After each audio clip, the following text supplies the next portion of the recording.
I love that as human beings, we are extraordinarily complex and even paradoxical beings.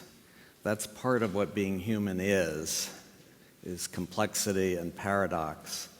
And yet I'm intrigued that whenever we start to talk about humanity or humanness, we begin to focus on the positive attributes of being a human being. Everything from imagination, creativity, compassion, trust, collaboration, wonderful human elements. What we tend to leave to the side is that as human beings, we're also imperfect. We make mistakes. We're weak. And of even greater concern, as human beings, we are capable of mass murder.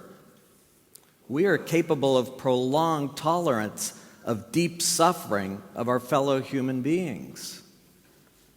Those aren't robots, they're us. That's us as human beings. And so I think it's important when we talk about claiming our humanity that we take it as an opportunity to determine which elements of being human do we really want to strengthen and nurture as we go forward.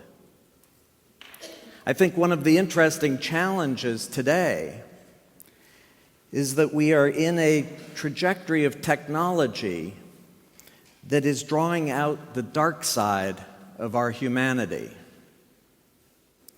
One of the impacts of digital technology infrastructures on a global scale is that they are creating mounting performance pressure. It takes many different forms. Part of it has to do with intensifying competition. Part of it has to do with accelerating pace of change. And part of it has to do with the cascades of these minor events that become extreme disruptive events and leave us scrambling at the last minute to try to figure out, what do we do? And I think in that kind of environment, we actually have some very human reactions. Psychologists have studied them and found that as we live in worlds of mounting pressure, there are some very human things that we tend to do. First of all, we tend to magnify our perception of risk and discount our perception of reward. A related reaction is because there's so much risk, we shrink our time horizons. We just focus on today. There's so much pressure, we can't afford to think about the future. That's too far away. And as we shrink our time horizons, we fall into another very natural human reaction, which is something that the economists call a zero-sum view of the world. If it's all about today, the resources that are available are given. They're what they are today. And the only question on the table is, at the end of the day, who's going to get those resources? Is it going to be me, or is it going to be you? It's going to be one of us. Zero sum. And in that kind of world, trust erodes very rapidly. You may seem like a really nice person, but at the end of the day, only one of us is going to get these resources. I can't afford to trust you. And so these, again, are very natural human reactions. They are displaying our humanity. And yet they are very dysfunctional. And they create a vicious cycle where the more these reactions play out, the more intense we start to feel perception of risk, the more we shrink our time horizons. So a very vicious cycle comes into play. And so I think the question on the table is, how do we move from that form of humanity to a more positive form of humanity? Something that brings out the best of us as opposed to the worst of us. And I think in that context, one of the things I've become very intrigued with is the power of narrative. And here I want to make a distinction that's a little bit perhaps unique, but I think it's an important distinction. Most of us, when we talk about narratives, we also talk about stories, and we use the terms interchangeably. Stories and narratives mean the same thing. I'm going to make a distinction between a story and a narrative, and I'll hopefully explain to you why I think it's an important distinction. For me, stories have two key attributes to them. The first is a story is self-contained. It has a beginning, a middle, and a resolution. Something happens to resolve the story.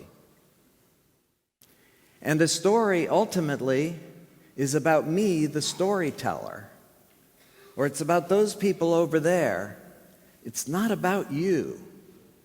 You can use your imagination to try to figure out what you might have done in that context or that story.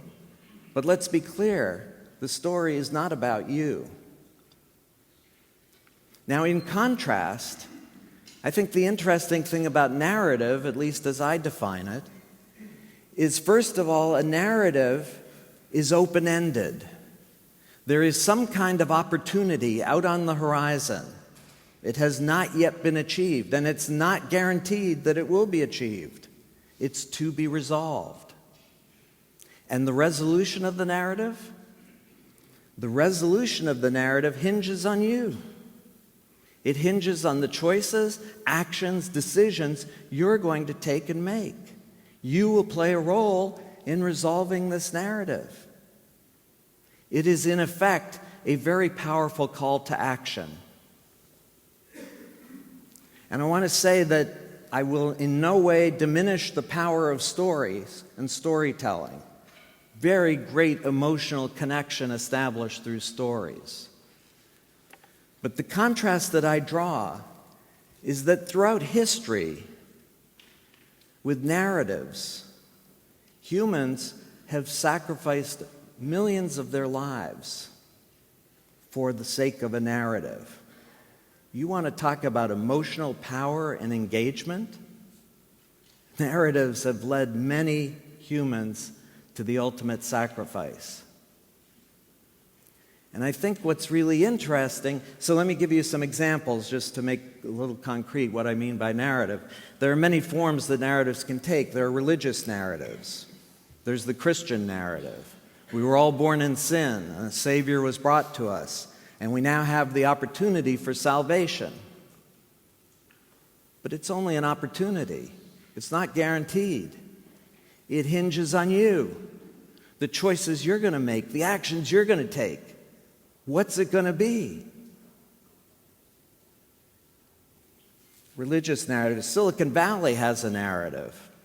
I spent 35 years in Silicon Valley, and I will tell you that people from all over the world have been drawn to Silicon Valley by a narrative which says basically there is a set of technology that is now available to all of us that has the potential to change the world. But it's not automatic. It's not guaranteed. Are you willing to come and help change the world? And many, many people from all over the world have made the journey to Silicon Valley to help change the world. So a very powerful narrative. I think there are lots of different levels of narratives. You can think about individual narratives. We all as individuals have a narrative.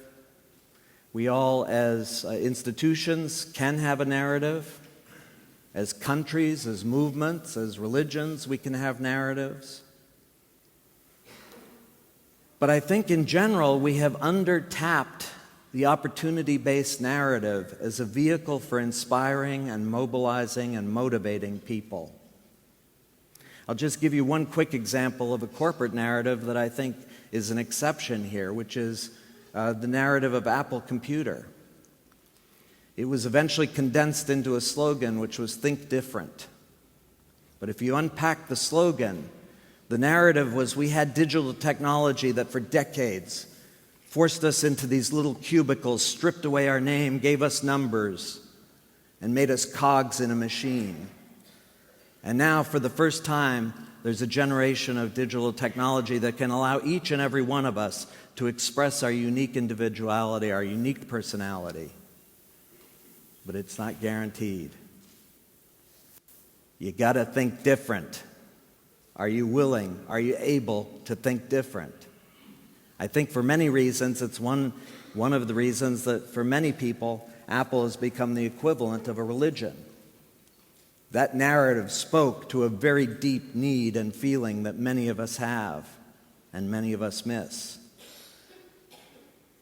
So I think in the context of this move from the dark side of humanity to a more positive side of humanity, there is an opportunity to harness the power of narrative. Narratives, opportunity-based narratives, have the potential to increase our perception of opportunity, discount our perception of risk. Narratives have a potential to shift us from a very short-term horizon to a very long-term horizon. They have the potential to catalyze enormous creativity and imagination in the process. They have the potential to bring us together into a shared view of an opportunity where the opportunity actually becomes bigger the more of us join in. We move from a zero-sum view of the world to a positive-sum view of the world. And I think at the end of the day, it has a potential to unleash a virtuous cycle as opposed to a vicious cycle. A virtuous cycle that accentuates the positive elements of our humanity and our humanness and fights that dark side of humanity. And in that context, I think technology can be just as much of an amplifier of that positive side of our humanity as the negative side. But technology alone cannot do it. We have to come together around narratives and overcome that dark side of our humanness. Thank you very much.